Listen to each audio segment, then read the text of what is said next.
Undroppables Playbook, a football podcast. With your hosts, Ashley and Michael, please sit back and enjoy the show.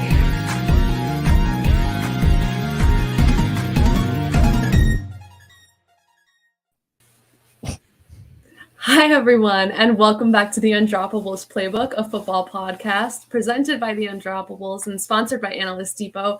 I'm your host, Ashley. This is our other host, Michael Duncan. How are you? We're starting off real strong today. Yeah. I saw like we had a really comment quick. before we were even on screen. I was like, "Who the heck is?" It's Jake No, saying it's "Rest Jake. in peace, the Colts," which is a pretty accurate statement right now. So, yep. We'll get into that in a little bit and all of the other breaking news from this week that blew up. Nothing was going on, and then all of a sudden within 2 days there was 19 breaking news stories. Today we're going to break down all those news stories, maybe not break down, go through pretty quickly, and then we're going to talk a lot about free agency. This entire show is about free agency, but I'm happy to be back. We took 2 weeks off. That was our off season, and now we're into off season content, but 2 weeks off and we're back and ready to go. Yeah, I mean, I wish it was a calm 2 weeks. Yeah, right. It really wasn't. I mean, No. I thought we wouldn't have a lot to catch up on. We could kind of Yeah. just preview free agency. Yeah. And now looking at our show sheet, I mean, I'm pretty sure the news section is longer than the free agency section. Stuff. And it all happened within the last 3 days, which is I don't know. Yeah, I thought the same thing, that I was like, oh, we won't have too much news. Once the weekend was here, I was like, we won't have too much news. It'll be quick. We could do an entire show on the news.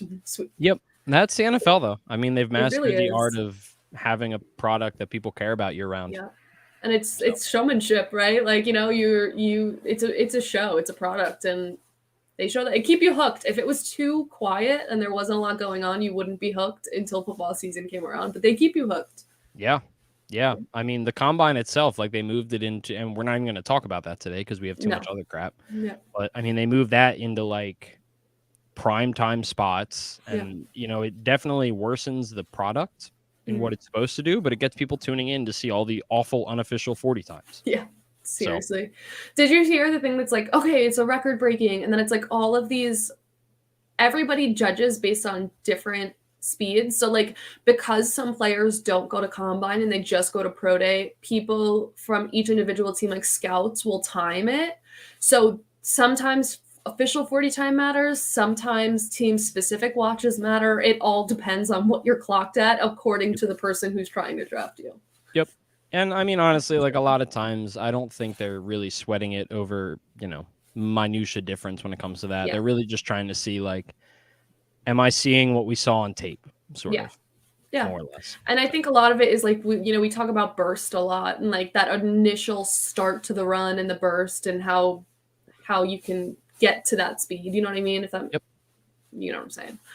All right. Since we said we have so much to go over, let's jump right into it. We'll start with the news. Where do you want to start? I mean, do you want to start with the biggest news? Let's start with the slightly more depressing thing. Okay. I mean, comparatively to the other funner stuff. But I would say that's Calvin Ridley.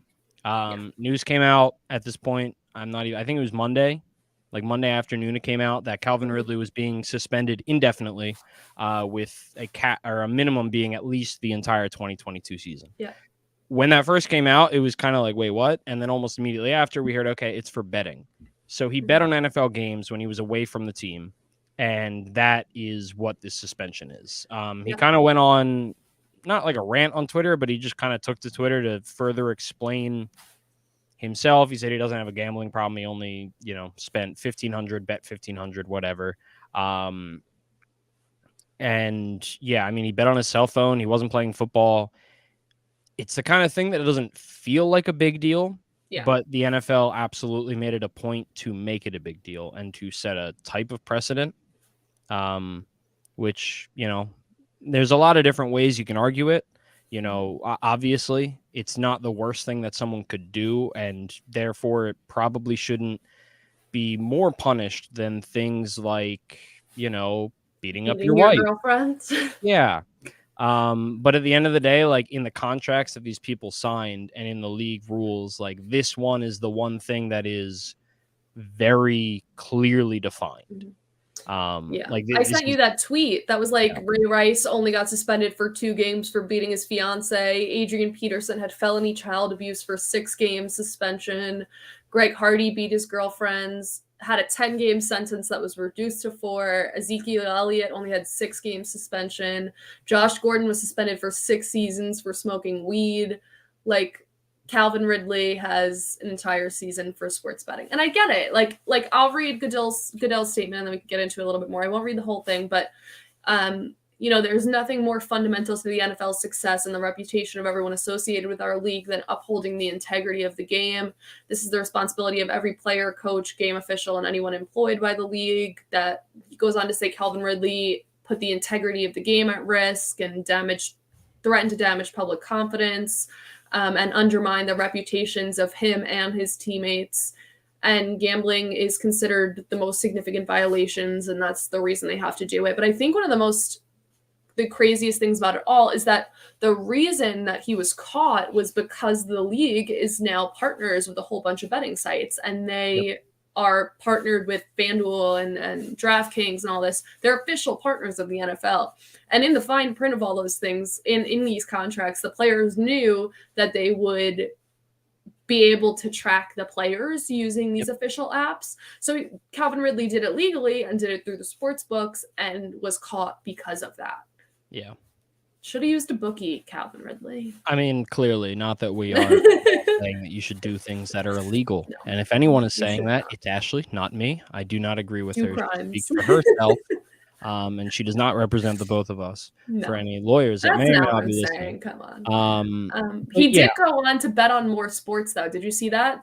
No. He did 3 parlays on the NFL. It was a 3-game, a 5-game, and an 8-game parlay. Some sites say it included the Falcons. Some sites say it didn't. But again, he wasn't playing with the Falcons at that time. He had taken his leave of absence. But he went on to bet on other sports like the NBA and a couple of other sports. But he was betting larger amounts, like in the thousands of dollars range. And that was in like a 5-day stretch before Thanksgiving. Yeah. And so obviously, like, I think maybe this is something that we spend a little bit more time talking about in the off season, because I think we can honestly do a whole show just on the idea of this and the things behind it. But like, responding to a comment in the comments right now, like, the league can make money from betting in front of the players, but the players can't make money from betting. Double standards. I don't agree with that, solely because players should not be allowed to bet on the NFL.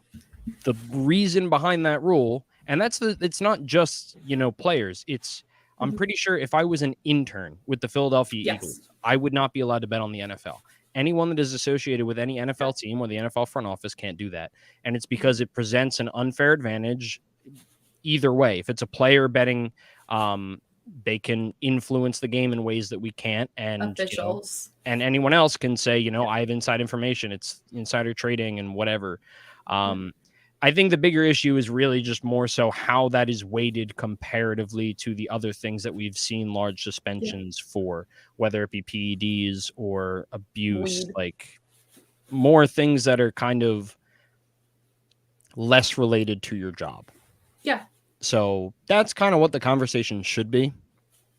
Like, I think people are enraged by this mainly because of that. But I don't know if it's necessarily being talked about that way, which I think should kind of change. Like, he should not be allowed to bet on the NFL. He has information we don't have. Yes, that. But I also do think this comment, it's probably Kyle on the Undroppables account that says, should players away from the team be considered players? Absolutely. So I think that's another conversation. I say yes, because you're still friends with these players and you're still technically on the team and the coaches and all that kind of stuff. You're employed by them. Yeah, exactly. So it could be insider, if you just say, hey, Matt Ryan, don't throw the ball as much. I have your under yards, like that type of thing. You have a close connection, whereas I couldn't call up a quarterback and be like, hey, I have your odds. I picked your under. Or maybe Matt Ryan texted him and was like, hey, yeah, maybe they were just talking, catching up. He's checking in and saying, yeah, we're going to throw the ball a lot this weekend. Yeah. And he goes and bets the over on whatever. Like, obviously that could be anyone that's friends with Matt Ryan. Could theoretically do that, but at the end of the day, one of them is employed by the NFL. Yeah. He's employed by the team. He's under. Do you think contract. If you worked for like headquarters, like if you worked in like the communications department and headquarters, I don't think you can. I don't about know that that. for sure. If anyone does know the Yeah. answer to that, please feel free to Curious about say it. that. But as far as I know, I'm assuming you cannot. Interesting. But yeah, we got a lot of other stuff to talk We about. So we're do. gonna We get can away. jump into the other depressing stuff, and then we'll go to the more football Oh, stuff. the other depressing. Yeah, the other I'll depressing let stuff. you do this. I'll let you do this real quick. So we have two things relating to lawsuits this week. Deshaun Watson's criminal case is going to be heard in front of a grand jury on Friday. A grand jury, for those who don't know, is different than like a jury that convicts. A grand jury gets presented all the evidence and helps the prosecutor decide if they want to take the case to trial. 10 of the 22 accusers filed criminal cases. The other accusers strictly stayed civil or didn't decide to go criminal, but several of them have subpoenas to testify. Again, mixed reports on if Watson is going to be testifying or not, but that's going to be huge in terms of if giving an outlook for if he's going to be able to play again for the rest of this year at least. And the civil deposition is on Friday as well, and they had hoped to move that until Monday, but that request was denied. So yes, both his criminal and civil cases have big landmarks on Friday.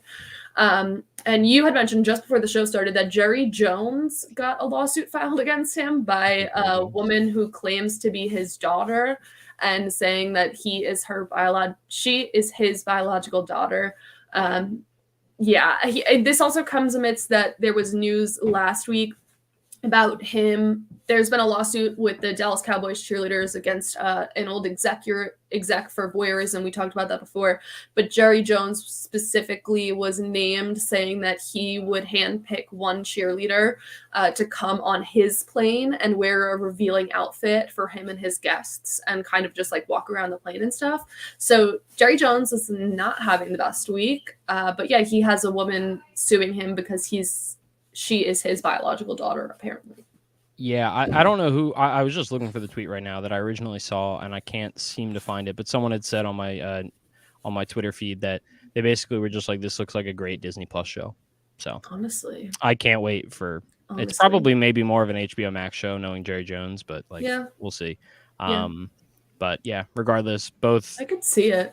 A lot of non-news right now, but more of like at least with the Deshaun Watson stuff, maybe we finally learn more information for the first time in a year or so. Yeah. So the more fun stuff. First off, kind of the most non-ish type news is that Aaron Rodgers is signing an extension to stay as the quarterback for the Green Bay Packers. Initially, it was reported that it was for 4 years and $200 million. That was refuted by Aaron Rodgers, and he basically said, the numbers haven't really been confirmed yet. It sounds like maybe he hasn't signed it yet and they're working out small things. It'll most likely be in that ballpark. And I think initially reported was also 153 million was guaranteed. So that's a lot of guaranteed. It's the high. I mean, that's the highest paid player in NFL history. So, so that's a thing. He's going to stay with the Packers, and I think that means Davante Adams might. But then again, he got franchise tag. So. Oh, did he? Okay, I didn't see that one. So at least for this season, that looks like the plan. Yeah. And Aaron Rodgers' contract extension apparently will also be very team friendly, and it will alleviate some of his cap hit this season. I think it's unknown how much at the moment because we don't know the details, but that's the bright side because they have a lot of free agents. Yeah. And there's one more smaller piece of news before we get into like the really big ones. Jimmy Garoppolo did have shoulder. I can never say this. Shoulder surgery. You can't say shoulder? No, when you say them together, it's like a tongue twister. Jimmy Garoppolo is having shoulder surgery? Yeah, that when I say shoulder surgery, that's a tongue twister. See? Second time got me. So he had shoulder surgery yesterday. They said it was successful, and all the hope is that he will be throwing well before camp. But then the question is, which camp? Whose team's camp? But he had shoulder surgery. We got through it. Yay. And speaking of not knowing which camp, Russell Wilson does know which camp. Yeah, I feel like that was disgusting. That was a really broadcasty way to move that aside. It was very broadcasty. Yeah, Russell Wilson got traded to the Denver Broncos. So that was crazy. That came kind of out of nowhere. Mhm. Again, this all kind of happened just one after the other. I believe it was on Tuesday. It was the It Aaron was. Rodgers. Then it was the See, that's what I thought you were saying. What Brad just said in the comments. Jimmy Garoppolo had Nate Solder surgery. I was really confused why you were talking about Nate Solder. I've never talked Yeah, about Nate Solder. happened. Not willingly. Seemingly, the Broncos were hoping that they could get Aaron Rodgers, and when that was made not clear, or clear that they couldn't, Russell Wilson was traded to the Denver Broncos. Denver got Russell Wilson and a 4th-round pick, and the Seahawks received 2 first-rounders. I believe it's this year and next year. 2 second-rounders, a 5th-rounder, Drew Lock, Shelby Harris, and tight end Noah Fant. So some good young players. Shelby Harris is known as a locker room leader kind of guy. Drew Lock, former 2nd-round pick quarterback, and Noah Fant was, I believe, a former 1st-round pick going into his 3rd year or 4th year in the NFL. So, yeah. I think in the Noah Fant one is probably, I mean, the picks obviously, but Noah Fant is a bigger part of that trade, right? Like Noah Fant was productive and good on the Broncos, and I really think, depending on who their quarterback is there, and if it's going to be Drew Lock, that Noah Fant could put up good numbers. But then again, that's it's a very competitive, not great numbers, but like decent numbers. I think he could still be productive, but that now there's a lot of receivers in that. If Noah Fant and DK and Lockett and whatever. I wouldn't really say a lot. I think there's 3. I guess. But Noah Fant and the 2 that are good, and then you've got Dwayne Eskridge. Dwayne Eskridge. And if we're going to talk about a lot of targets, and it's in Denver with Russell Wilson. I mean, he's got Cortland Sutton. He's got, I don't know what, Jerry Jeudy. My man KJ Hamler, who's afraid of bears. You got Albert O, who is now going to be the assumed starter at the tight end position, an athletic freak. He's only going into his 2nd or 3rd year. And they've also got some other like good young wide receivers with some potential, as well as probably the best offensive line that Russell Wilson has had maybe in his whole career. Or Tim Patrick. I knew I was forgetting someone. Yes, Tim Patrick, who is better than KJ Hamler, not for long. But yeah, possibly the best offensive line that he has had in his career, which is a big deal, along with not rookie anymore, Javonte Williams at running back. Yeah, and I also think that gives Denver a lot of wiggle room in the draft, right, to boost up their defense. Their defense was fairly good this year, at least during the beginning of the year. I can't remember. The end of past season is slipping away from me already, but they now have a lot more flexibility in the draft to bolster up these places where they could use a little bit extra depth rather than, having to go after a wide receiver or a quarterback. They don't really have to reach for these players, and they can go for these positions to get a lot more depth on the offensive line and on defense. Yeah, I mean, I think what's really cool about this is Denver was probably one of the best rosters in the NFL if you weren't including the quarterback position. Obviously, like, it's not, they did lose pieces, and they lost pieces for the future in those 1st and 2nd round picks. But I think, they've got a decent amount of cap space. They have, I think, 26-ish million. I'm not sure if that includes or doesn't include the Russell Wilson contract, although I believe Seattle's actually paying for a lot of Russell Wilson's money. It is updated. Sport Track is updated every day, so I do believe that does include. Okay. Because I was going to pull from somewhere else, but Sport Track, I pulled those numbers from Sport Track, and they are updated like very, very often. Yeah. What I'm more intrigued by is, like, I think that this just means that, I think they're creating a window for themselves now. They have Russell, still in his prime years for a couple more years at least. And you've got a lot of good young players that aren't making a ton of money. You've got some guys on decent contracts like Cortland Sutton he was just signed.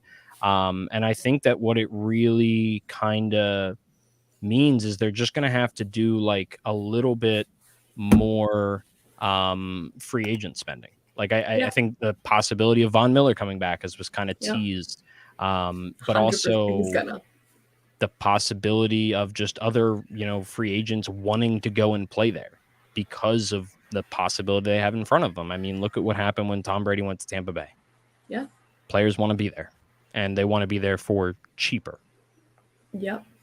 I completely agree. We're going to talk about Vaughn a little bit later on, but I completely agree that he's going back. But what do you think this really means for Seattle? We've talked a lot about what it means for Denver. I mean, Seattle gets back first round picks again. They aren't the best with them, but tell us what you think this means for Seattle in the long run. I mean, they're rebuilding. I mean, you don't trade away your franchise quarterback if you think you're anywhere close, unless you're getting a franchise quarterback back, or, you know, it's like an Andrew Luck type draft where you know you're going to get like the number 1 overall pick as well as, you know, a top guy in the draft upcoming. But I don't know exactly. I believe it's like around the 9th overall pick is where the Denver Broncos pick was. I could be slightly off on that, but something along those lines. And, you know, there's the possibility that they might, you know, go for a Malik Willis or a the guy at a Pitt whose name is Pickens. No, not Pickens. Pickett. Thank you, Kenny Pickett. Mm-hmm. You know, there's a chance they go for a guy like that and they just start the rebuild right now, but they're gonna be rebuilding. And honestly, like, thank God. I mean, Pete Carroll and Russell Wilson, they just never made sense because Pete Carroll had one of the best quarterbacks in NFL history and refused to let him throw the ball as much as you should when you have a quarterback that good, as well as a really solid, at least 1-2 punch at wide receiver. So yeah, I wouldn't be surprised if there was a little bit more of a fire sale, to be honest, but I don't know.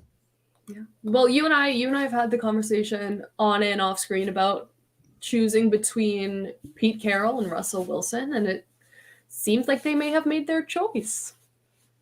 So, yeah, it's a dumb choice. It's the wrong choice. Completely. But I mean, whatever. Yeah. I have a coworker who's a Seahawks fan and is now like, I'm done. Like, I'm done with the Seahawks. I can't do this anymore. So. Yeah, and I guess speaking of the fire sale, the tanking, something we were going to talk about later, but is they already released, you know, perennial Pro Bowler Bobby Wagner. I mean, an all-time great player for the Seattle Seahawks at linebacker. So he's eligible. He's already a free agent. He doesn't have to wait for the legal tampering period and all that crap. He is already a free agent. They've released him.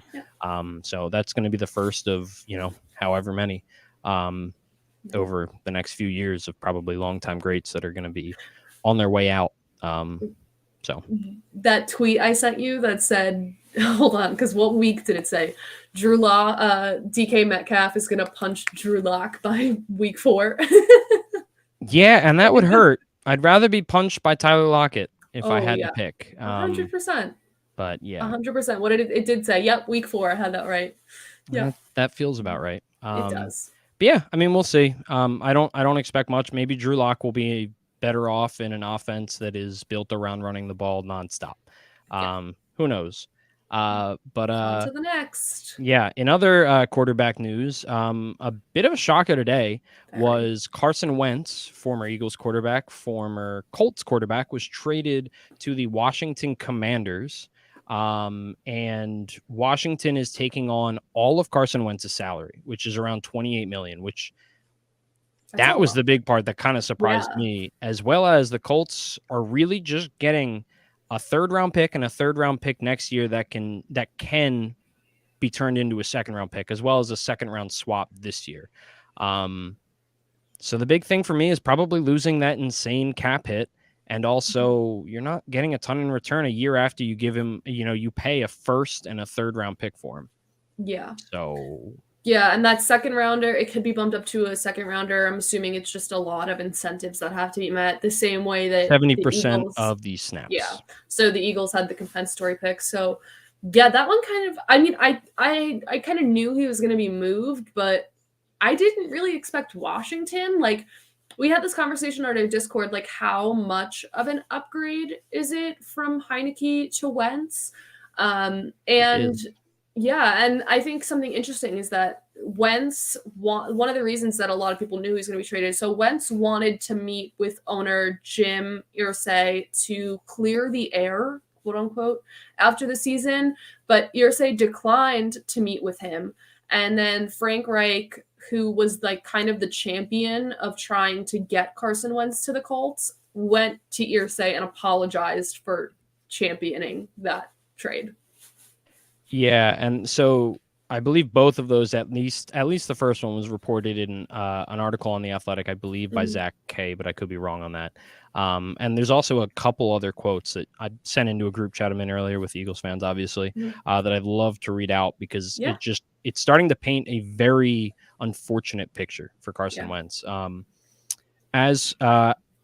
As for the Colts, the issues with Wentz stretched back to before the season began, one source said. And over the course of the year, some grew frustrated at what they deemed a lack of leadership, a resistance to hard coaching, and a reckless style of play, which had a role in several close losses this year, as well as the Irsay declining the meeting.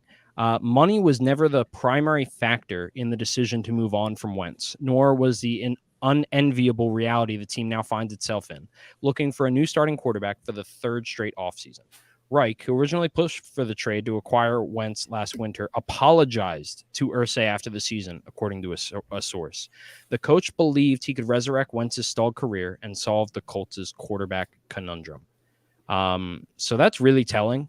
And clearly, does Washington really need someone like that? Like rebuilding and changing culture?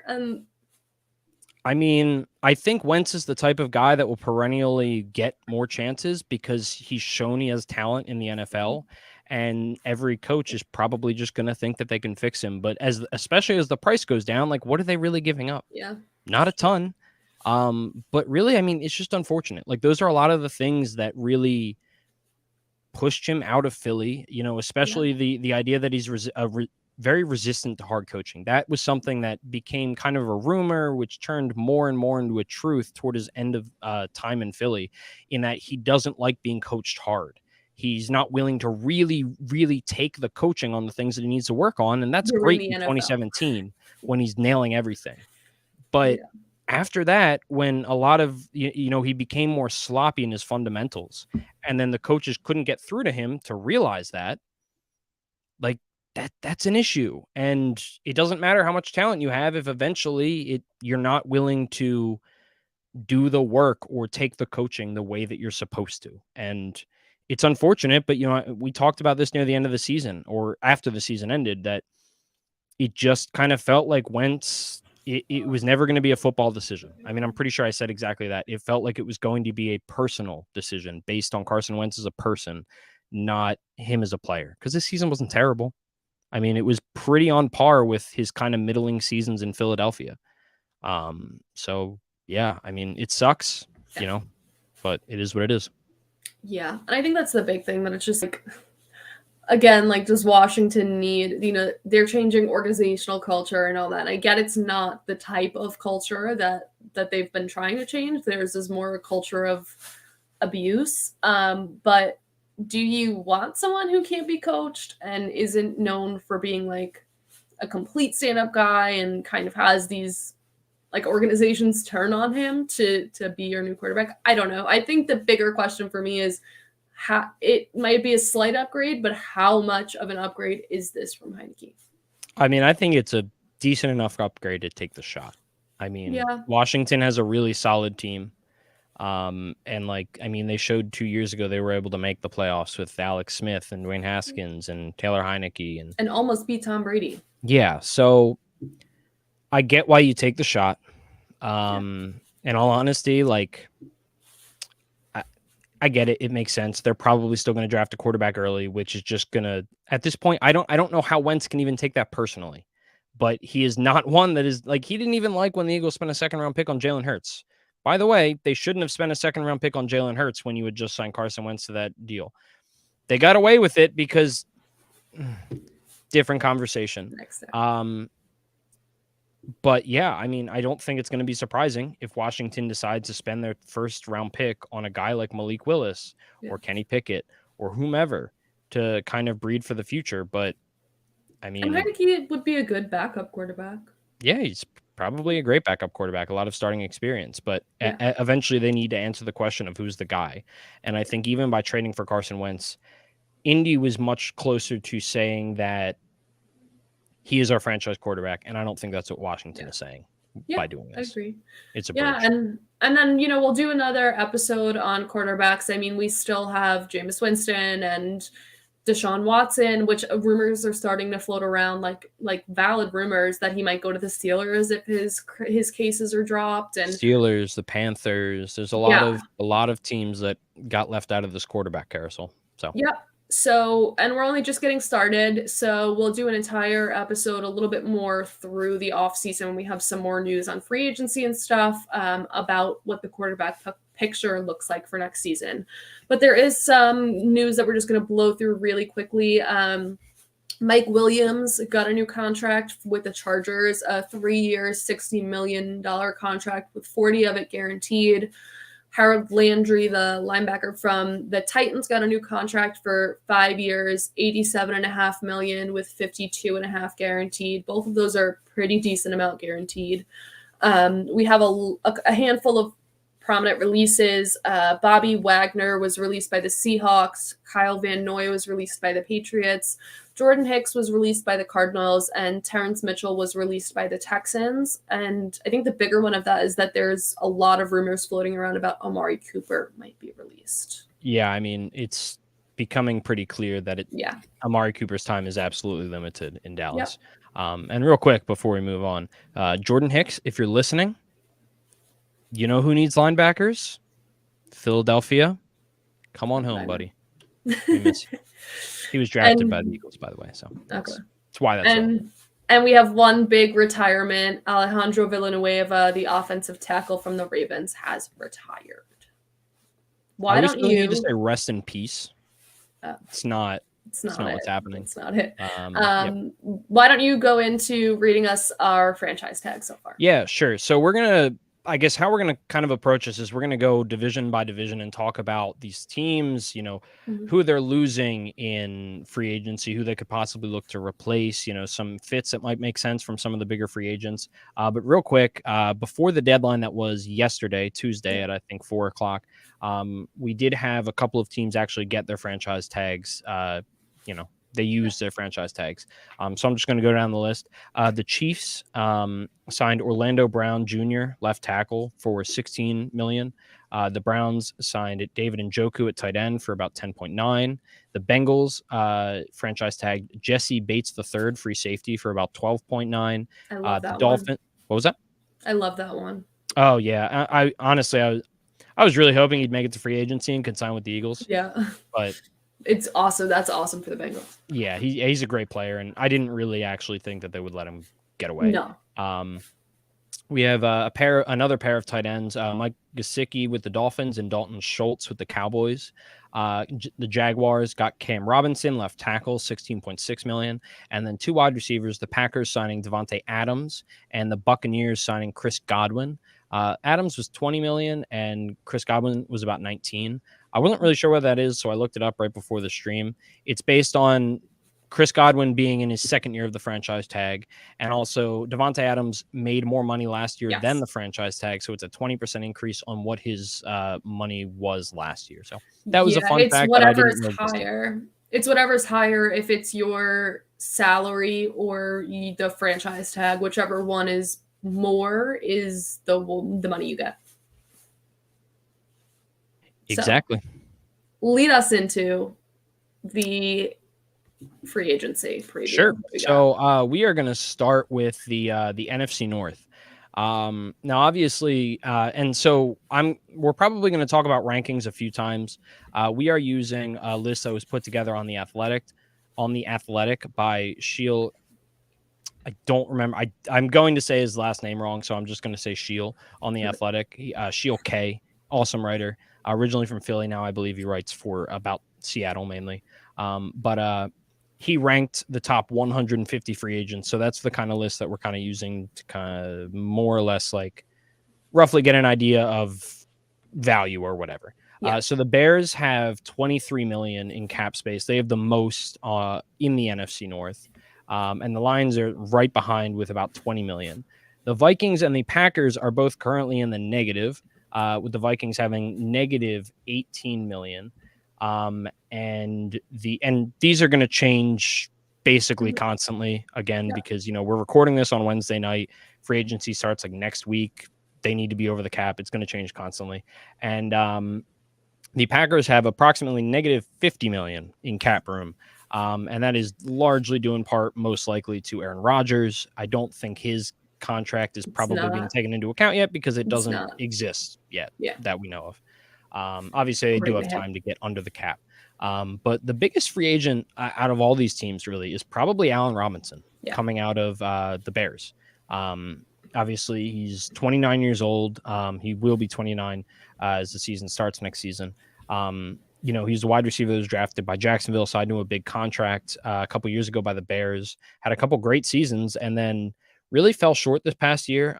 There's been rumors that have come out that, that they did it on purpose to be able to sign him for less money. Really weird. He was playing under the franchise tag this past season and with a rookie quarterback / Andy Dalton. That's going to be a big loss because that leaves Darnell Mooney as kind of their main wide receiver. And with $23 million in cap space, I think the wide receiver crop got really thin really quickly with being tagged and signed, which is a shame. The best wide receiver that's available is probably Allen Robinson.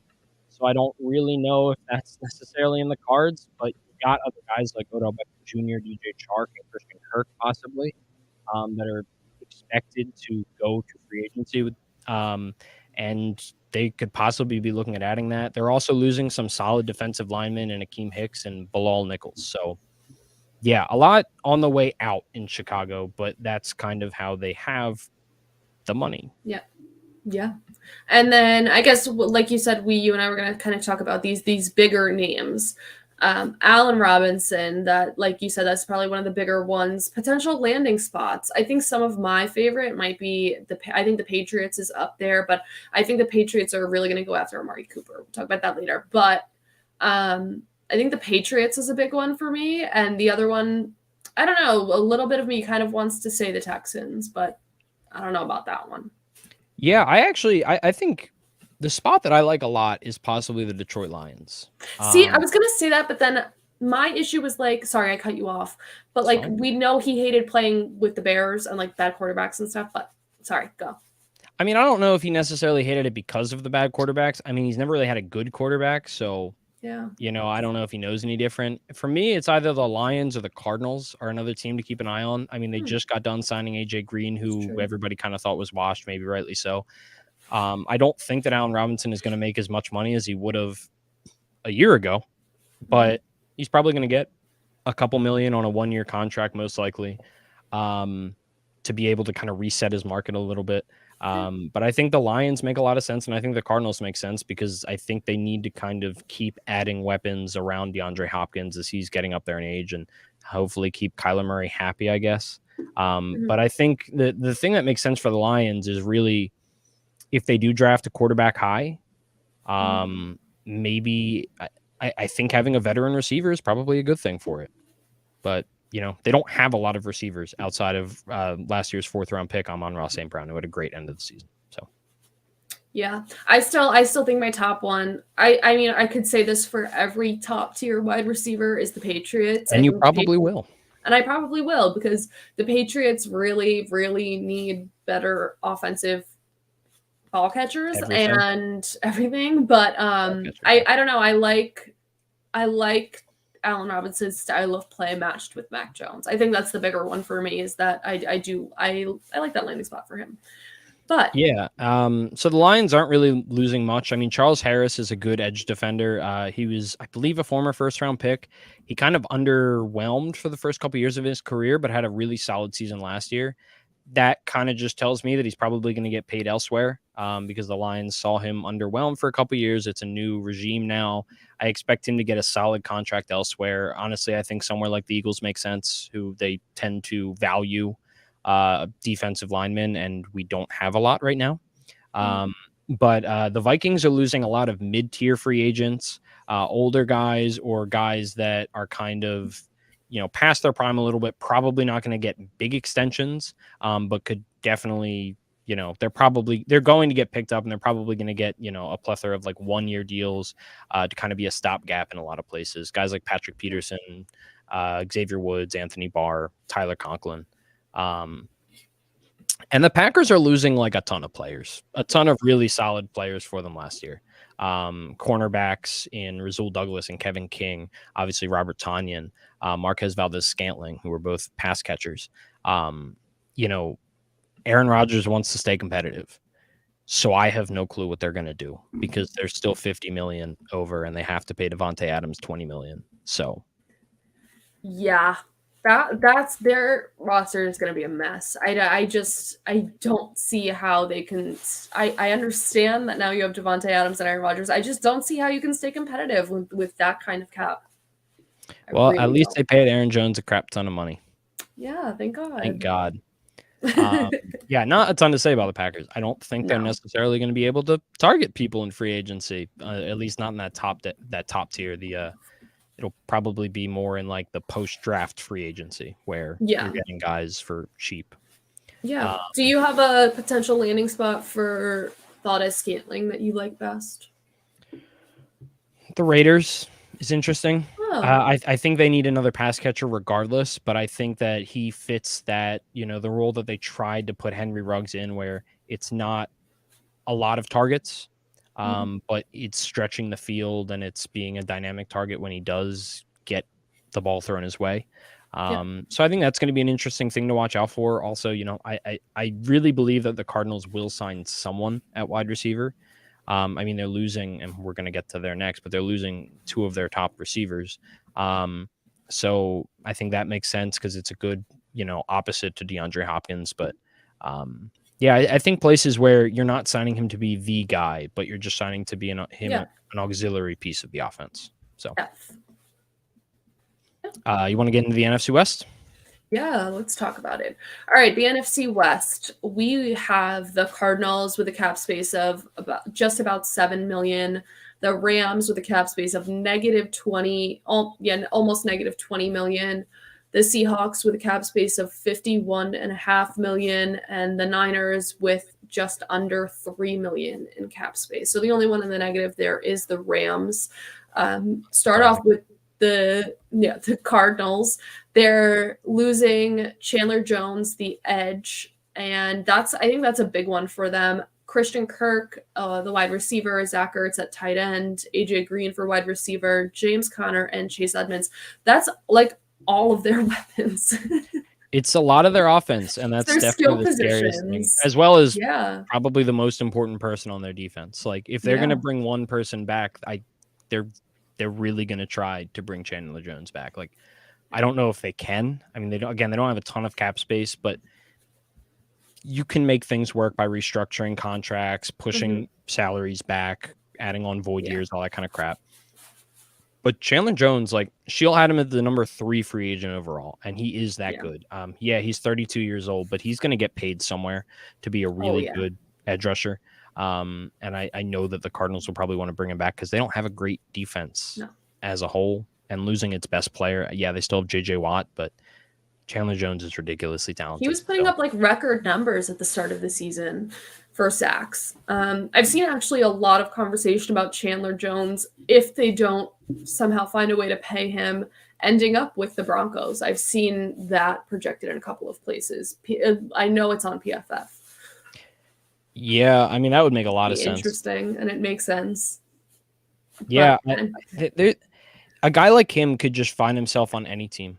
Like, really, like he's just so versatile, and he doesn't really he's not the kind of guy where you're like, oh, this team really needs. Every team needs edge rushing help.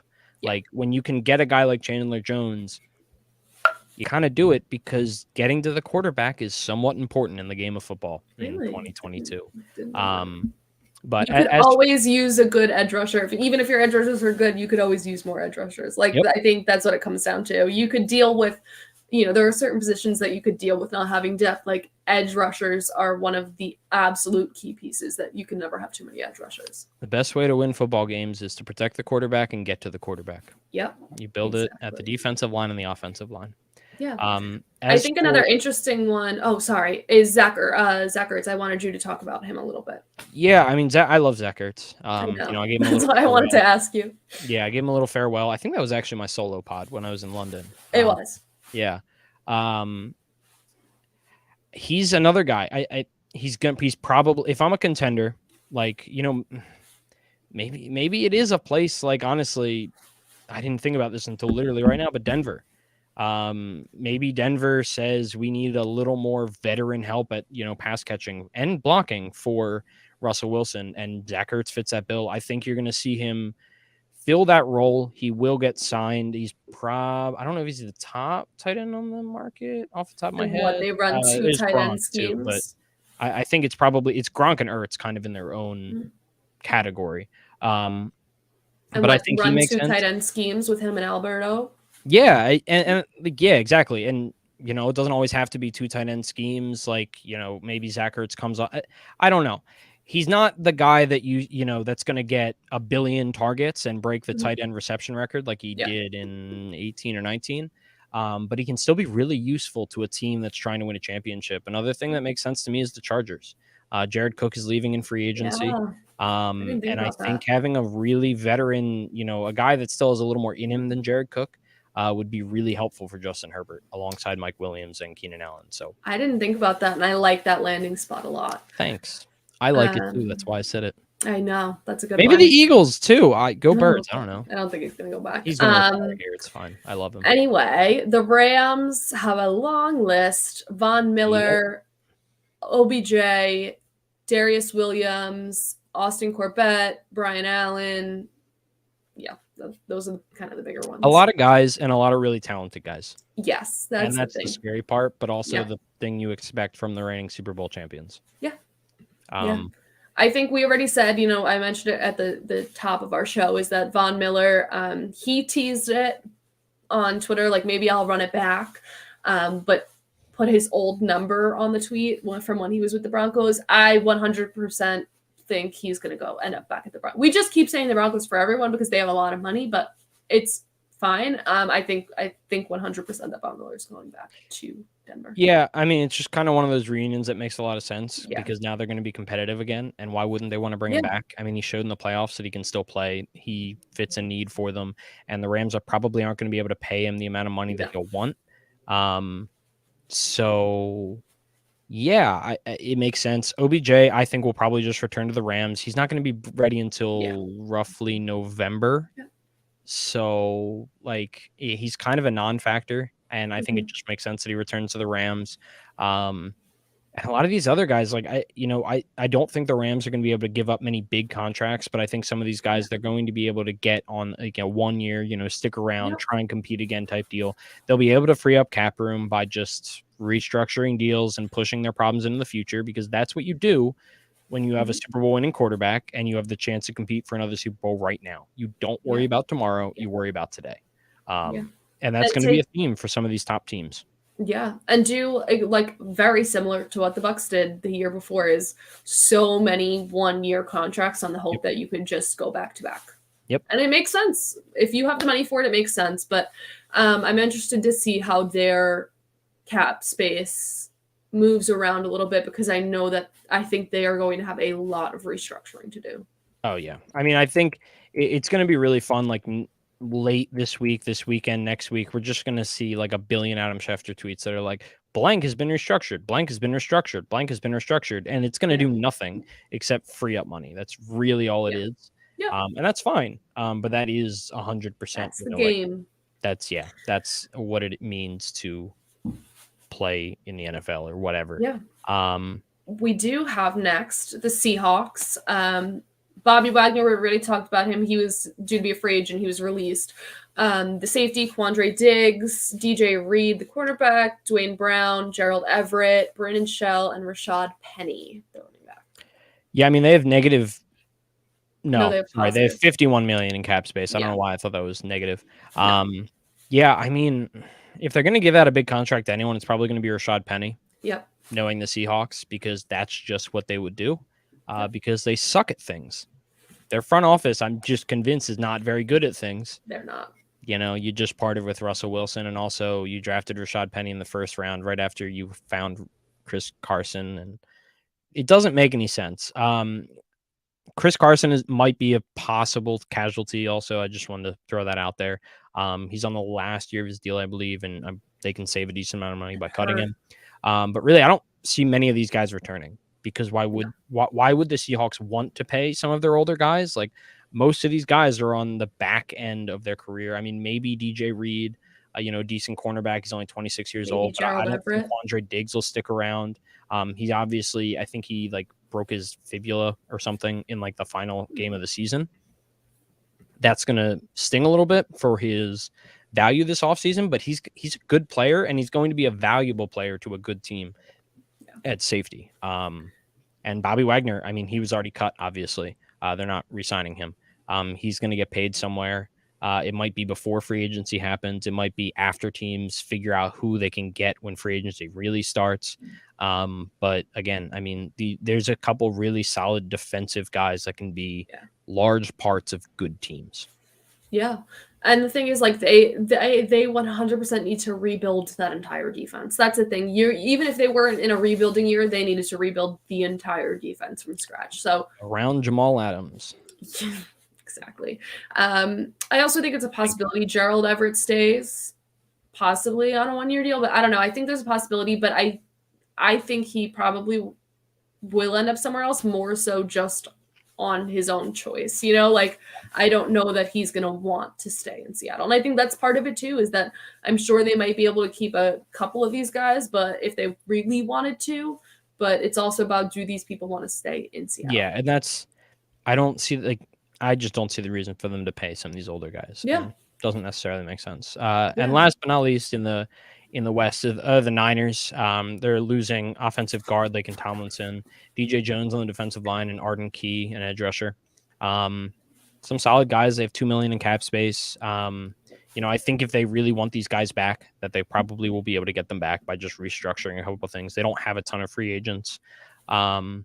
And also, we don't know what their cap number is going to look like depending on what happens with Jimmy G. So that's, I'm not surprised that they haven't made any moves yet, because I think the Jimmy G part of the equation is going to change a lot of that. Yeah. I think that kind of sums up the NFC West. Yeah. And the NFC South has a lot of free agents hitting the market. We could start with the Buccaneers, who only have $500,000 in free cap space. They're losing Carlton Davis, the cornerback, Ryan Jensen, Alex Kappa, Rob Gronkowski, Leonard Fournette, Jordan Whitehead, JPP, OJ Howard. Those are kind of their bigger names. So I think the two, obviously, that stand out the most are Rob Gronkowski and Leonard Fournette. Yeah, I mean, just a lot of really important parts to winning a couple Super Bowls, and a lot of them, it's a mix between younger guys and also guys that are just trying to ring chase at this point. It'll be really interesting to see where Gronkowski goes. He's never played for a team that wasn't quarterbacked by Tom Brady, at least. You think he's going to play? Actually? He hasn't retired yet, which tells me probably. I think he kind of set the stage for that when he was talking about the possibility of playing for Joe Burrow. He'll get paid. I mean, he looks like a good tight end still, so I think he'll just probably go to a good team that, very similarly, like maybe the Chargers. Yeah. I think that's a solid spot for either him or Zach Ertz, and I think that it would make sense on their side as well. Yeah. And then Leonard Fournette, I think, I doubt he gets a huge contract, but I think that he'll get a decent sized either 1 or 2 year deal to be a lead ball carrier on a team, maybe a team like the Jets, or I don't even know. Running back is so tough. Yeah, the Dolphins make a lot of sense. And they're still competitive-ish. Yeah, well, yeah, and I mean a new head coach too. I actually like that a lot. I like that landing spot. I like it in theory. I think that the Dolphins will go for more of a San Francisco style back, which Leonard Fournette is not. I think they'll want more of a Raheem Mostert type, not satellite back, but just like a speed guy. They have enough old running backs, so why not throw another one in there? I mean, what's the other one? Maybe the Raiders, but Cardinals, if they're losing both their backs. I mean, they have Josh Jacobs, and they just signed what's his face last offseason. So, anyway, I don't know. It'll be interesting. The running back market is always disappointing. Yeah, but Leonard Fournette's hitting that age cliff a little bit, right? He's 27 now, where it's that weird his contract's now in that weird middle spot that he still looks good. He's still mostly healthy. And he could be a very key part of an offense, but he's now 27. That you can't tie him to this huge contract with a lot of guaranteed money, especially for an older running back. So like you said, I do think it's going to be a shorter term contract. I think the money's still going to be good, but maybe less guaranteed, but having, only a couple of years is the big part. Yeah. And I mean, there's some other interesting names on here, like Ndamukong Suh, Jason Pierre-Paul, both probably going to look to go to contenders and be able to compete for another ring. And OJ Howard, a tight end that never really did what he thought we thought he could do. He's only 27 years old. This will be his first time testing free agency. So interested to see where he goes as well. He got a touchdown this year, right? Great. Yeah. All right. On to the Saints. Got a touchdown this year. The Saints. Lane Johnson got a touchdown this year. I remember that. You mentioned his name, and I remember it because I bet on, I believe it was Gronkowski to have a touchdown, and it was a tight end that caught it, but it was just OJ Howard. Like, it was a design tight end play. But onto the Saints, who have almost negative $50 million. It's negative $48.5 million. And they're losing from that top list Teron Armstead, Marcus Williams, Jameis Winston, and PJ Williams. So an offensive tackle, a safety, a quarterback, and a cornerback.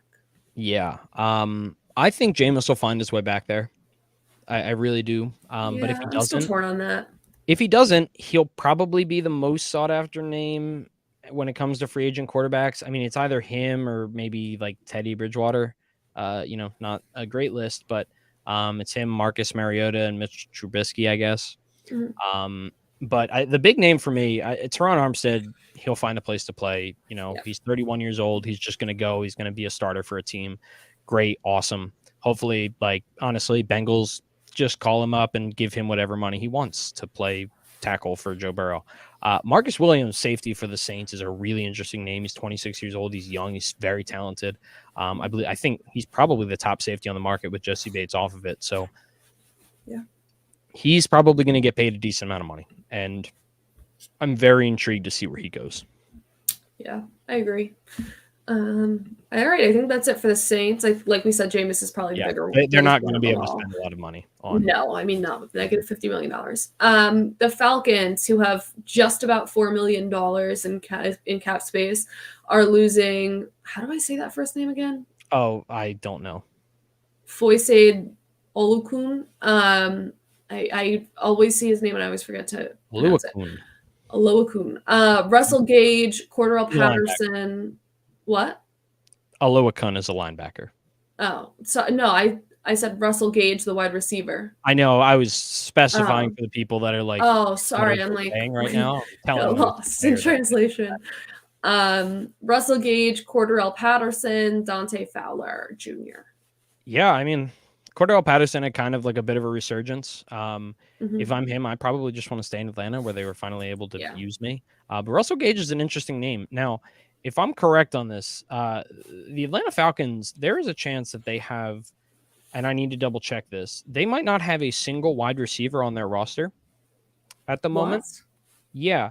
Again, I'm going to double check that. Please do. I can find out the easiest way to do that.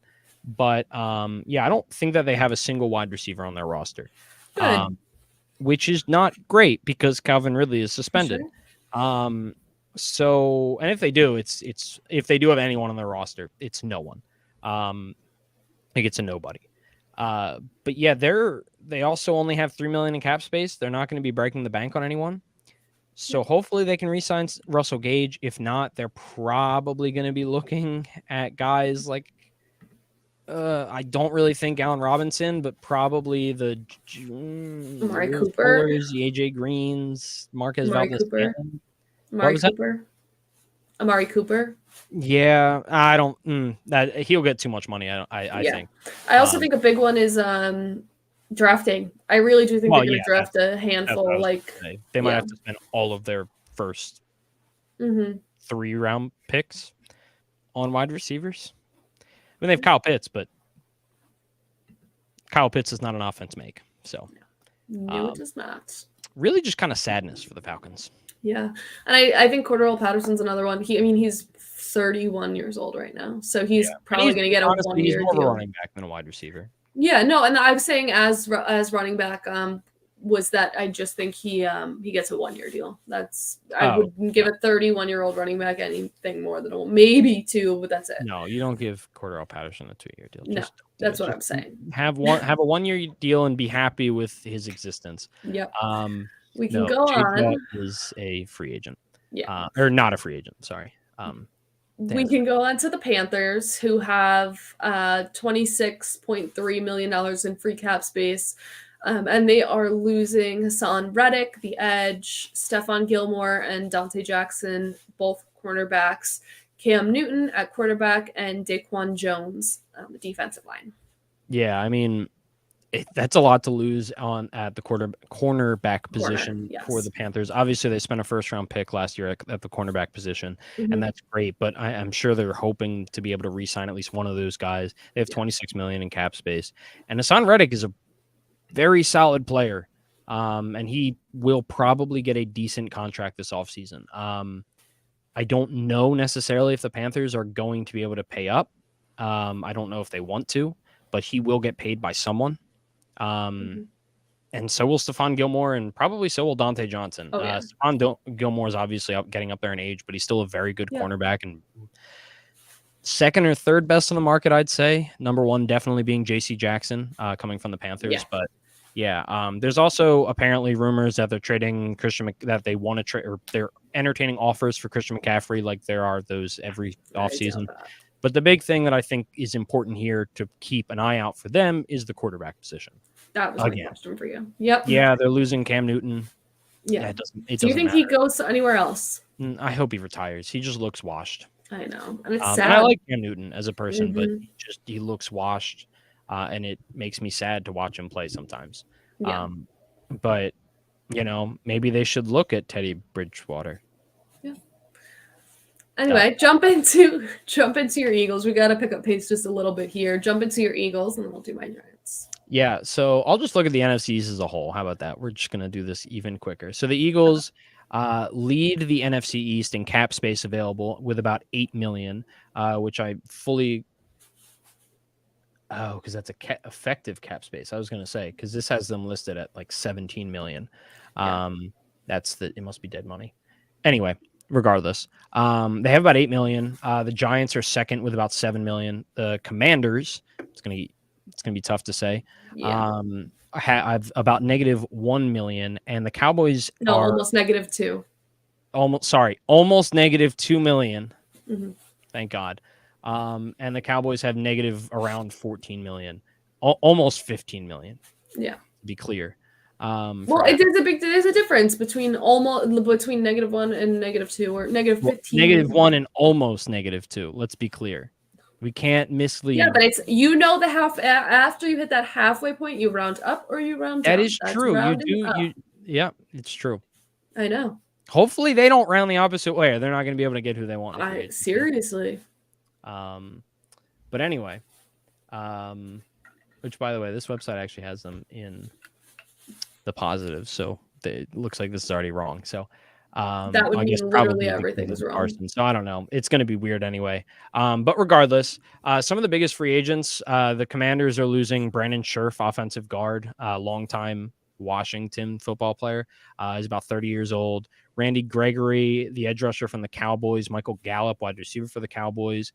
Derek Barnett, an edge rusher for the Eagles.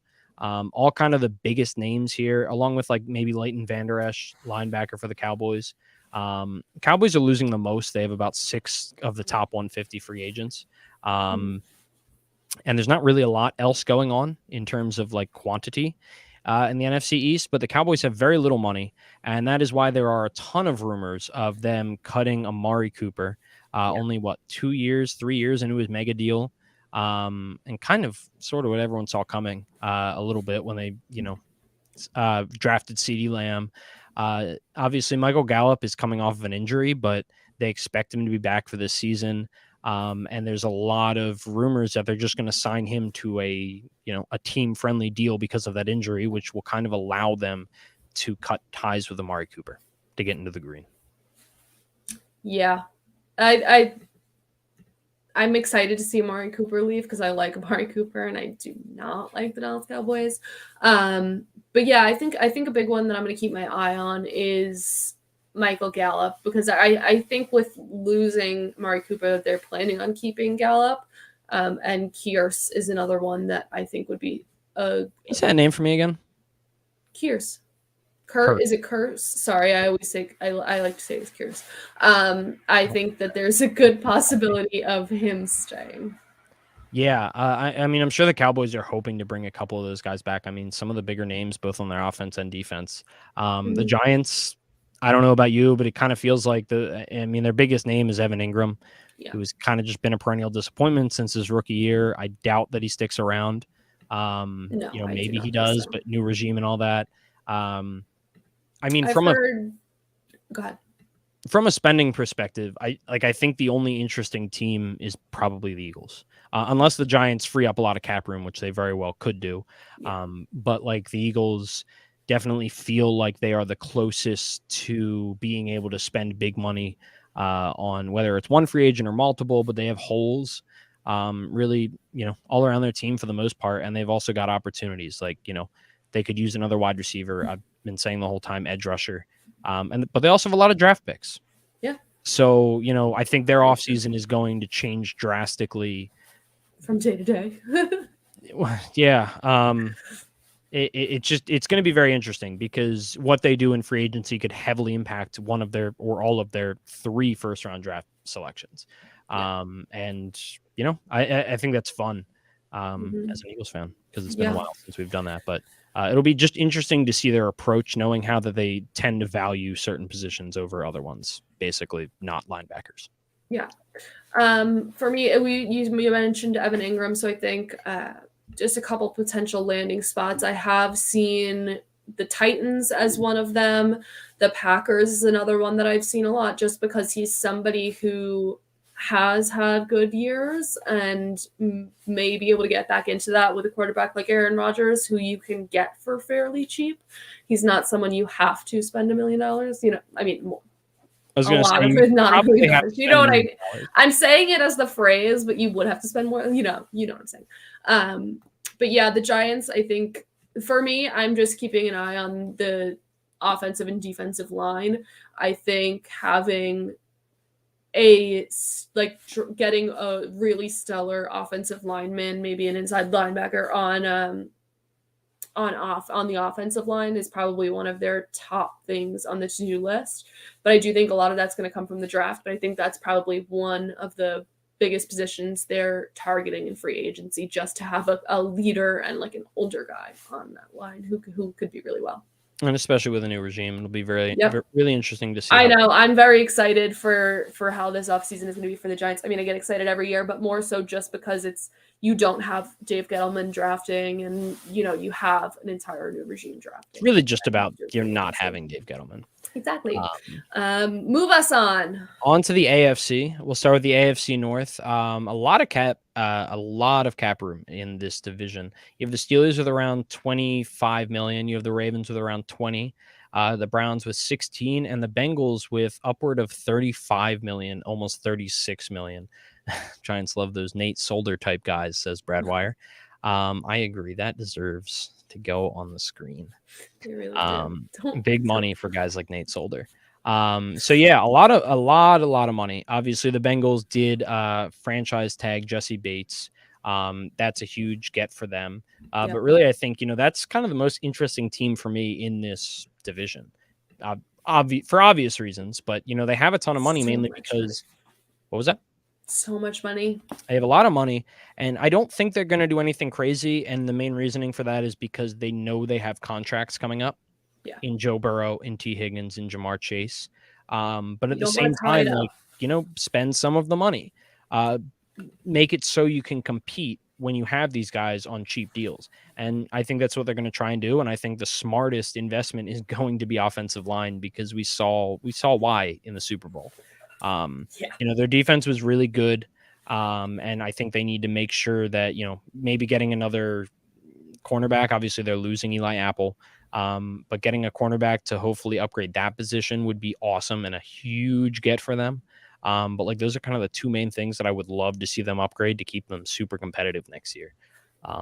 Elsewhere in the division, we have the Steelers losing guys like Juju Smith-Schuster, Terrell Edmonds, safety, and Joe Hayden at cornerback. We have the Ravens losing Bradley Bozeman, who's a guard / center, Calais Campbell, Justin Houston on the defensive line, and Sammy Watkins, as well as some defensive back guys.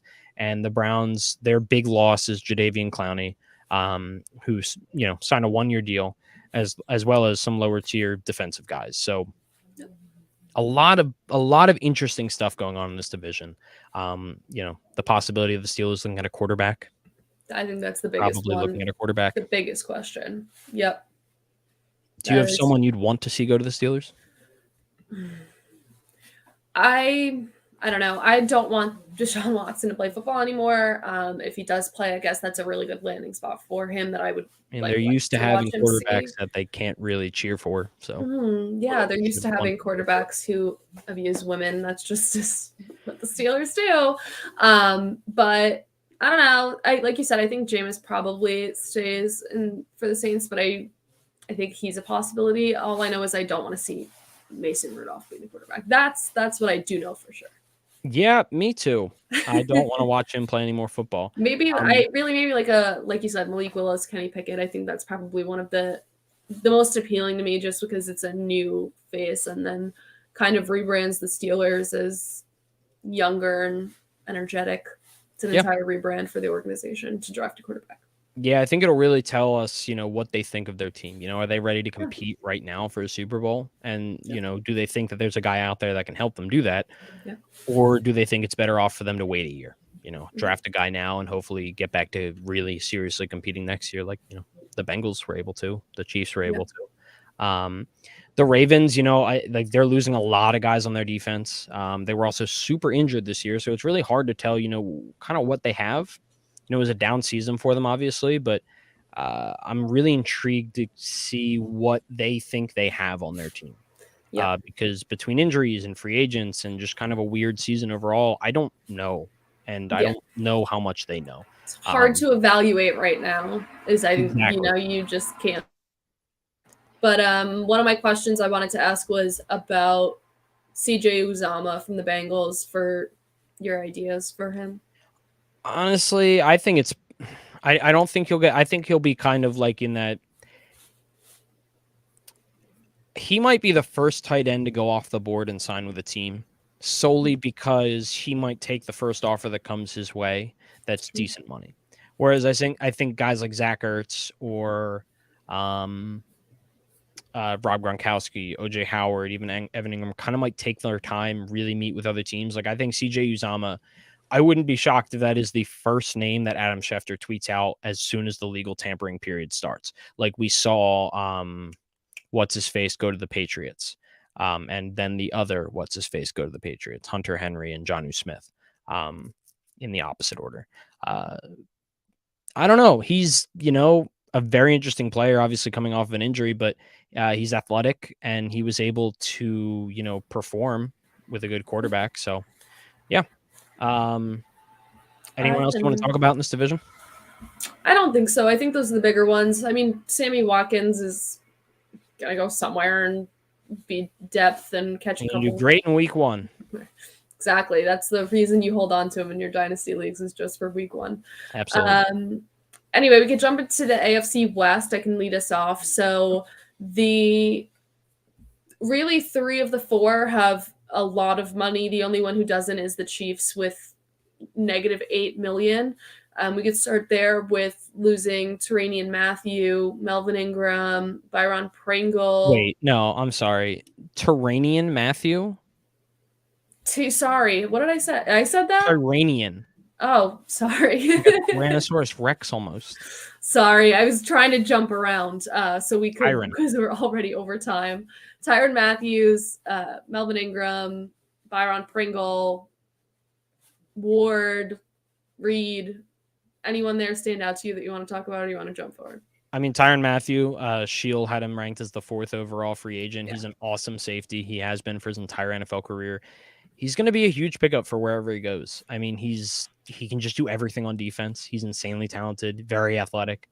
He's getting up there in age. He's age 30, but it hasn't really seemed to slow him down. So, I mean, if he leaves the Chiefs, that is going to be a massive loss to a team that already has its troubles on defense. So I'm very intrigued to see where he goes. You know, I can shout out a bunch of different teams that could use an all-pro safety, Eagles included, but God only knows where he'll end up going.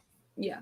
I think safeties are actually one of the bigger, like this year for safeties is going to be a big year for moving around. Like you said, we've had a couple of, and they're big name safeties that are hitting free agency. And we have a good amount of safeties in the draft who are going to go fairly high that show a lot of athleticism and skill. So I think safety is actually going to be a pretty interesting spot this offseason. But onto the Raiders with 21.5, they're losing Casey Hayward, probably the most notable, Marcus Mariota, not notable, but bigger name on here. Quentin Jefferson. I think those are the bigger ones. So anyone there that you're thinking of? Yeah, I mean, Casey Hayward's good, but he's old. He's 33. Marcus Mariota is probably going to get a decent deal where he can hopefully compete somewhere, I'm sure is what he wants. But yeah, I'm going to be more interested in what the Raiders choose to do in terms of who they're signing. I don't know if they're necessarily going to retain any of their guys. They're all kind of on the opposite age spectrum as to being young. That was an awful way of phrasing that, but I really want to see who they sign to catch the ball, because I think that's a major need for them to put someone out there with Hunter Renfrow that isn't Brian Edwards. And, you know, just continuing to kind of meld this team in the new regime's image. I think that's going to be super interesting to watch. And, you know, I think we might see maybe even a couple more cuts of guys that they just don't feel the need to keep around and be able to replace them with their guys for their system or whatever. Yeah. I think we've talked about the Broncos enough. There's only one other name that I want to talk about for the Broncos is Melvin Gordon, the running back who is now 29 years old, getting to that same point of that age cliff, maybe even a little bit over it. I want to know your thoughts on what could happen to Melvin. Well, he had a good season last year. Melvin Gordon, not Ingram, sorry. Yeah, oh, sorry. I knew who you meant. Melvin Gordon, running back for the Broncos. And I think there's really two ways of looking at this. Like, one, if the Broncos want to compete, it makes sense to have another good running back. Obviously, Javonte Williams is a great talent, but he's only in his second year. On the other hand, if you're trying to compete, yes, you have $26 million in cap space, but at the same time, I would rather spend that money elsewhere on other positions, so that way you can really get the most out of this window that you're creating. I don't want to spend even more money on Melvin Gordon when I already have Javonte Williams. So that being said, I'm hoping that Melvin Gordon goes elsewhere. And I think there's he might be the hottest name on the running back market. That's probably not true. I mean, there's Leonard Fournette, but Melvin Gordon looked good last year. I think better than people gave him credit for. And there's younger guys like James Conner, Chase Edmonds, Rashad Penny, even J.D. McKissick and Sony Michel, Darrell Williams. There's a lot of younger guys, but I don't know. Melvin Gordon, I think he'll probably go to a team that wants to compete right now, and they can really use a guy like that. He makes more sense to me in Miami than Leonard Fournette does, I think. Maybe Atlanta, but I don't see, why would they spend so much money on that? I mean, they signed Mike Davis. I don't know. I don't know about him in Miami. I don't know. Running backs are tough because it's not ever a good investment, but chances are someone will probably pay him. Yeah. All right. The last team in the division is the Chargers. One of the more interesting teams to watch for getting free agents, I think, this offseason, but they really are only losing 3 of their 3 free agents in that top 150, and that's Kaiser White. How do I say that last name? Nwosu, there we go. And the bigger one, Jared Cook. Yeah, I mean, Jared Cook isn't big from the perspective of being useful to the team, but a name that we probably know. Yes, and a big target. And I think he's going to be not super sought after, but somebody that's going to probably get offers to go other places. I think he's closer to retirement than he is to continuing being relevant. Really? I don't know. I mean, 35 years old. He didn't do a lot last year. But I think it's a good patch. I think he's a good patch guy to have elsewhere. I think there's a lot better patch options that just offer you more from an athleticism standpoint. But anyway, I think tight end is going to be something I won't be surprised if they spend money on, because I think that's important for the continued growth of Justin Herbert. I think you want to continue looking at the offensive and defensive line, as well as the defense in general. If you have confidence in Justin Herbert, and also you've got a defensive head coach. So I wouldn't be surprised if they choose to spend money on that. Obviously, they're losing a linebacker and an edge rusher, and they've got a lot of talent on defense, but maybe, in the defensive backfield, that's where they spend money. Maybe that's a place that you see a top tier safety go. I don't know. Yeah. But it'll be really interesting. I think could be one of the very splashy, very exciting teams in free agency. Yes, and that's not always a good thing to win free agency. But I think when you've got a young quarterback like that, I think that they have the chance to get some very, very solid players for their team to make a run this season.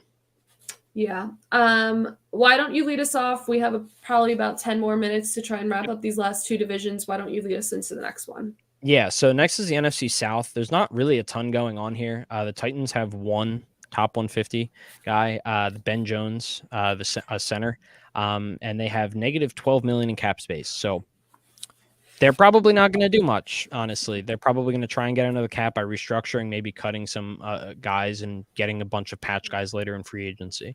The Texans have 19 million. The Jaguars have 39. And the Colts, I believe, have the most in the NFL again. Yeah, at 67 million after getting rid of that Carson Wentz contract for the season. They did not put the franchise tag on Eric Fisher, and they were not able to come to a long-term deal. That's still a possibility. It's still on the table, but they've been negotiating and they were unable to come to one. That's super important for a team that runs the ball as much as they do and has always had a good offensive line. They either need to figure it out with Eric Fisher, or you either figure it out with Eric Fisher, or you got to pay someone, because they need a good offensive line, especially not having any clue what they're going to do at quarterback next year after getting rid of Carson Wentz. And also Brad Wire, our Undroppables offensive line guru, does say Ben Jones would be a huge loss, 33-year-old center for the Titans. Hopefully they can re-sign him then. My guess would be that they would probably want to get under the cap to be able to bring back a veteran guy like that. Another interesting name, actually, for the Colts is Zach Pascal. I am going to make a bold prediction that he is going to go to the Philadelphia Eagles, because Nick Sirianni loves that man with his entire heart, and he is just the type of wide receiver that is not at all splashy and would make Eagles fans want to hang themselves after screaming into the rafters about wanting to bring in Davante Adams. So that just feels like our kind of move. I can't wait for it. Oh, yeah. Eric Fisher is the second best offensive tackle in free agency. So, yeah. It's funny. It's crazy that he's 31. I still remember that draft like it was yesterday. We have Lane Johnson. I think I like Moelle Cox is the one I want to, I think that's one I'm going to keep my eye on. See, would you rather sign Moelle Cox or Jared Cook? Moelle Cox, but yeah, I get I'm what just you're saying. I know what you're saying. Jared Cook has no upside. I don't understand why a franchise would be like, we need a starting tight. Let's Jared Cook. That's to me, that's that meme. Okay, I was wrong. I was wrong. I want to throw you out the window. That's basically what I'm trying to tell you. Didn't you miss me? So much. Yeah, the two other big names I think among this division for me are Justin Reed, safety for the Texans. He's 25. Yes. Lovie Smith is, he's there. I would be surprised if he didn't prioritize re-signing Justin Reed. But if he doesn't, I think that's another safety that is going to be able to make a decent amount of money on the free agency market. And then he's kind of that tier down from the other guys we've talked about, but he's still, he's young and he's talented. And then DJ Chark, wide receiver for the Jacksonville Jaguars. Big dude, 6'4". He's fast. He has 1,000-yard receiving. Can't miss him. Brad Wire, I agree. Give me a read on the Eagles. DJ Chark, 6'4", fast guy, has 1,000-yard receiving season under his belt. He is probably going to get overpaid. Every year there's like one or two wide receivers that just get paid too much money to be on a team. Yeah. It has got to be DJ Chark this year. I think he's the best candidate for it. Oh, yeah. I mean, and I think he's solid, but I think we just don't really know what's going on. I don't think we know enough about him. He was a non-factor in his first year. and maybe even his second year. And then his third year, he broke out with like Gardner Minshew, I think. And then the fourth year, I got injured. And it was like, well, there we go. That was it. So I forgot he was even, in free agency, but I completely agree with you. I'll tell you this. This is what Eagles Twitter will look like on the day free agency. We want DJ Chark. Mm-hmm. That is who we want. Or and then, under one of Adam Schefter's tweets that's like announced DJ Chark to the Eagles. Yep. Yeah, no, it's already happening. It's going to keep happening. There's going to be a notification, Adam Schefter. The Eagles are signing wide receiver, ... You click on it. Everyone is so pumped that it's DJ Chark and it's Zach Pascal. I'm calling it right now. It's going to happen. I'm going to clip that just in case it does happen. Perfect. Great. I can't wait to, it's fine. Last but not least, we have I wrote NFC East. This is the AFC East. And that I love the NFC East so much. I don't, though. I really don't. But we got a lot of free agents in here. The Patriots have about $7 million in cap space. The Bills are just under negative $1 million. Like they're like just under zero. I'll say that. Jets have a lot of cap space in 38, and the Dolphins, I think, have the second most in the NFL at $48 million in cap space. I'm going to start with the opposite order and say the Dolphins. They are losing very few big names. Emmanuel Ogbah, edge rusher, is their biggest name for sure. He's probably going to get a decent contract. He's 28 years old. I don't see why you don't re-sign him, but unless they just don't think he's worth the money that he's going to get after having him in the building for that long. So it'd be interesting to see how he goes. And then obviously Jacoby Brissett, and I think I already said Will Fuller, but I don't really expect either of those guys to return, to be honest. Like Will Fuller missed the majority of the season. He'll get paid somewhere, but I think the Dolphins are probably going to be up there with the Chargers as like winning free agency, as Mike McDaniel wants to remake this offense in his image. I'm excited to see his offense. Oh, I am too. I like him. I like his personality. I think it's going to be exciting. Yeah. And I'm going to steamroll through this because I know we are way over time as it is. But the Jets, $38 million, another team that's probably going to spend a lot. I think a lot of it's going to be on the defensive side. It just kind of feels to me like, it feels to me like what that team would do in this given situation, in that it's very opposite of what the Jets of old would do. So I don't know. Maybe I just trust the Jets right now more than I used to. But they are losing a lot of wide receivers in Keelan Cole, Braxton Berrios, and Jamison Crowder. I think they're going to have to sign at least one body at wide receiver, obviously, to go with Corey Davis and Elijah Moore. Probably going to have to draft another guy as well. I don't expect them to spend a ton of money. But Juju makes sense there. I see a guy like a Juju who maybe doesn't get as much money as he expects, but get like a 3-year deal with a bunch of guaranteed money from the Jets or something. I think that kind of makes sense to me. And he's mainly going to play in the slot, and I think that makes sense alongside the guys they have in Corey Davis and Elijah Moore. That that Jets secondary really needs to get something to get it going. I mean, that secondary didn't have an interception for like the entire first half of the season. So I think thankfully they traded Jamal Adams for a very high first-round pick. Exactly. If they use that pick on Kyle Hamilton, I will cry myself laughing. Kyle Hamilton, where is he from? Oh, fuck. I knew that, but skip it anyway. Move on to the next, please. So the Bills have very little money. They'll free up enough to make small moves. They have a great front office, but their biggest name free agent, ironically, is Mitchell Trubisky. He's getting a lot of hype right now, leading into this offseason, and he is probably going to there's a decent chance that he's like the number one consolation prize. Like the Athletic has him ranked as, I believe, their 4th highest quarterback, but Teddy Bridgewater, I don't think anyone's excited about him necessarily. Jameis, I think, is going to stay with the Saints, but I think that he becomes kind of that big guy if he does make it to free agency. But then like Mitchell Trubisky, he's a prime candidate to go to a Steelers or a Carolina, and they hope that the problem with him was Chicago. I mean, he made the playoffs a couple times there. Like, he's not all bad. He spent a year with behind Josh Allen in Buffalo, so it has nothing to do with the Bills, but I think it's going to be really interesting to see where he goes. I've heard a couple of rumors about the Giants about making him compete with Daniel Jones, and the Giants trying to pick him up in free agency, which I doubt because of like money and stuff, but it's a good possibility. Also, give me Melvin Gordon on the Bills. That is my new prediction. I think that I really like Devin Singletary, but I think with this team I think they would get a lot of value out of a guy like Melvin Gordon. Yeah. If they can get him for a good dollar amount. Last but not least, we have the Patriots. They already cut Kyle Van Noy, an aging linebacker, but they're also going to lose guys like Devin McCourty, safety, who's like 35 years old. So he's probably, if he's not retiring, he's probably just going to stay there.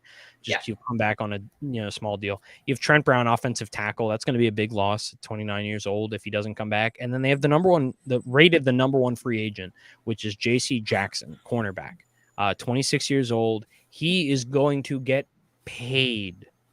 And if it's not by the Patriots, I don't know who it's going to be by, but he's going to get a crap ton of money. Just so much money. He's really good. Yeah. There's been reports that the Niners are like seriously trying to go after him, that they're going to, if you have money, you should be seriously going after him. Even if you don't have money, you should make money, cap space, and then seriously go after him. If you're the Chargers and you have that much cap space, he's very good at football, and he is going to get a bag, and he's young, and yeah, I mean, he can be a cornerstone of a defense. He's that good. Yeah. So yeah, I mean, I don't even know what to say about, like, I cannot possibly predict where he's going to go other than staying with the Patriots, because that just feels like a them move, because he can get the bag from anyone. Yeah, exactly. Honestly, he's probably going to go to Miami. They always sign big name cornerbacks. They have like 9 of them, I swear. And it's like people want to go to Miami because it's Miami, Yep. So, I don't know why people want to go to. I mean, I don't really like Miami. I don't like Miami. Anyway, Jinx. That about wraps up our show. Was it long enough for everyone? I hope it was long enough. No. But Duncan, tell them where they can find you. You can find me in Philadelphia. Rooting. Oh, wait, I haven't been on here since James Harden got traded to the Sixers. Oh, goodness. I was about to say that. You can find me smiling happily in my living room a couple nights a week, with Downey, watching the Beard play alongside the Process in Philadelphia. With Downey. Yeah, Downey will probably be there too, but she doesn't really care. But I do. Go Sixers. You can find me on Twitter also, at mpduncan75. You can find me with the Undroppables at the Undroppables and at theundroppables.com. So that's where you can find me doing stuff, and probably honestly right now, really all I'm tweeting about is the Sixers. So you don't feel the need to follow me. If you don't want to.